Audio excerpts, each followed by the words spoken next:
Assalamu alaikum. Hello and welcome to the Mansuri perspective. Some meetings change headlines for a week. Others quietly change the direction of nations. Trump's visit to Beijing may prove to be the second kind. The images from Beijing looked almost theatrical.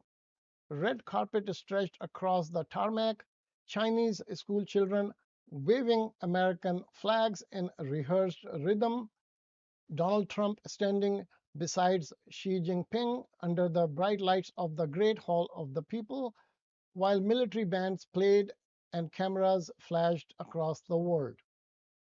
But behind the ceremony was a far more serious reality. The Iran conflict, Taiwan tensions, and collapsing trust between major powers have suddenly made countries like Pakistan strategically impossible to ignore. Somewhere between Washington, Beijing, Tehran, and the Gulf sits Pakistan, a country that may soon find itself more strategically important than at any point since the war on terror. Trump's visit marks the most consequential US China summit in years. It was originally expected earlier, but tensions surrounding Iran and regional instability reshaped the timing and urgency of the meeting. That alone says something important. The crisis in the Middle East can no longer be separated from America's relationship with China. Publicly, Trump framed the trip around trade, tariffs, manufacturing, and economic cooperation. He arrived with prominent American business leaders and pushed for expanded access to Chinese markets. But Iran hovered over every meeting. China remains one of the largest buyers of Iranian oil, and Washington understands that Beijing has influence in Tehran that few countries possess. Even as Trump projected confidence, American officials quietly acknowledged they needed China's help to stabilize the Gulf and protect global energy routes. That matters deeply for Pakistan. For years, Islamabad has tried to avoid being trapped inside a rigid choose one side framework between China and the United States. It is easier said than done. China is Pakistan's largest strategic partner and the backbone of the China Pakistan Economic Corridor.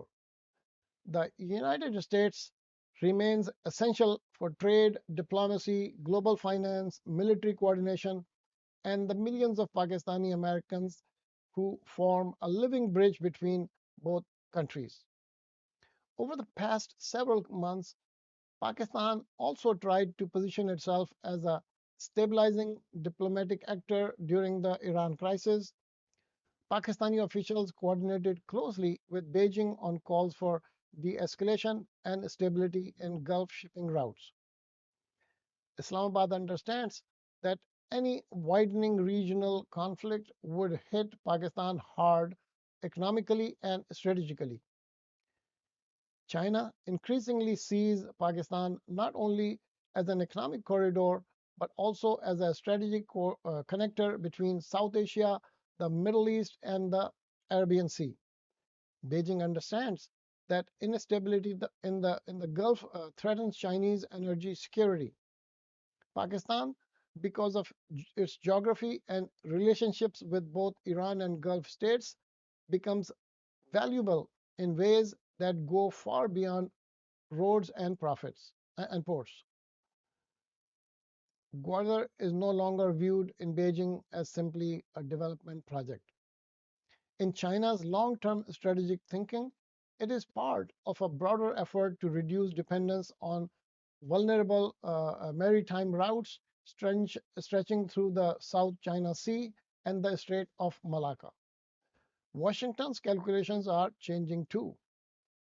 American strategists understand that any future confrontation with China, especially over Taiwan, would require stable alliance secure supply chains, and regional partners capable of preventing broader instability.